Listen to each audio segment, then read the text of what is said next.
Hey, what is up guys? This is Norman3000. This is a 3-month review of our solar setup. Within 3 months, we have consumed 2.34 megawatt hours and have produced 2.32 megawatt hours. How, you ask? Well, let's get into it. For a brief recap, our house was built in September 2025, we moved in last January 31, 2026, and prioritized getting solar before furnishing our house. Yes, I know this is kind of unorthodox, but in any case, here is our full setup.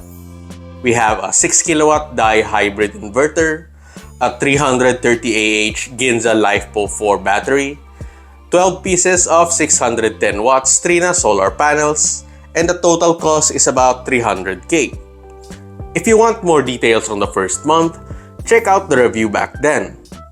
For now, let's get on with the 3-month review. Let's go over what's changed, and there are 2 primary things. First, the battery management system, or BMS.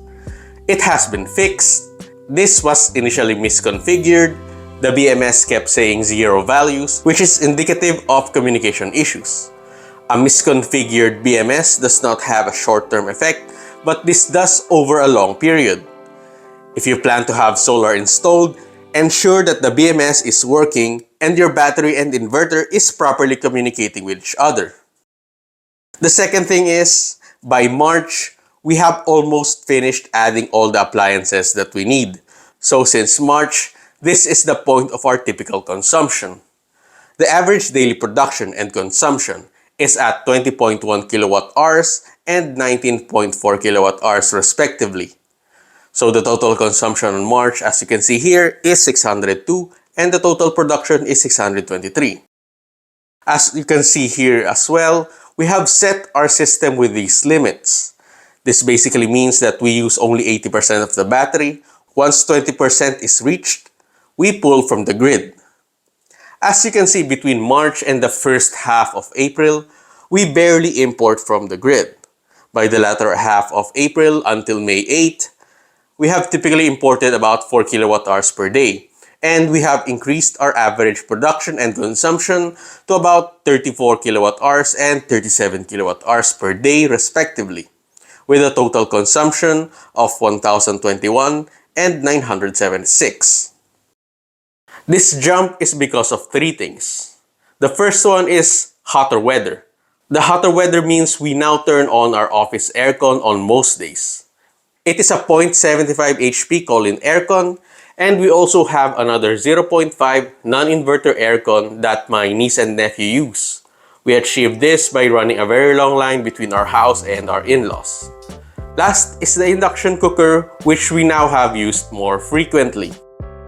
So during this period, our battery goes from 100% at 4 p.m. to 20% at 3 a.m. the next day.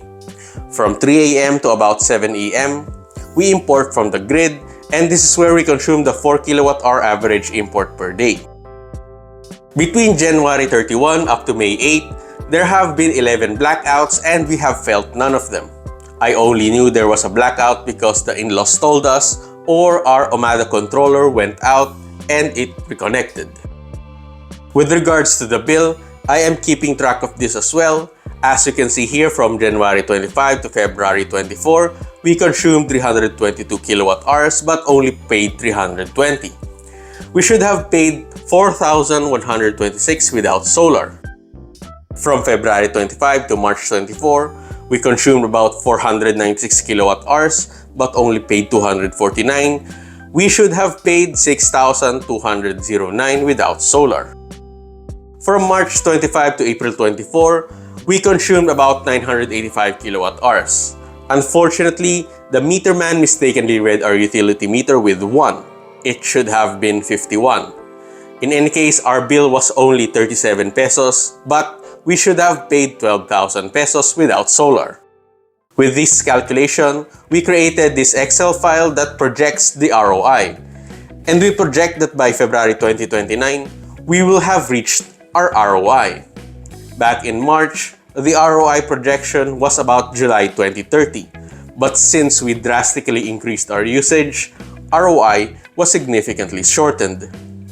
We can actually accelerate this further by net metering. As of now, we have our CFEI, which is supposedly the only requirement for net metering.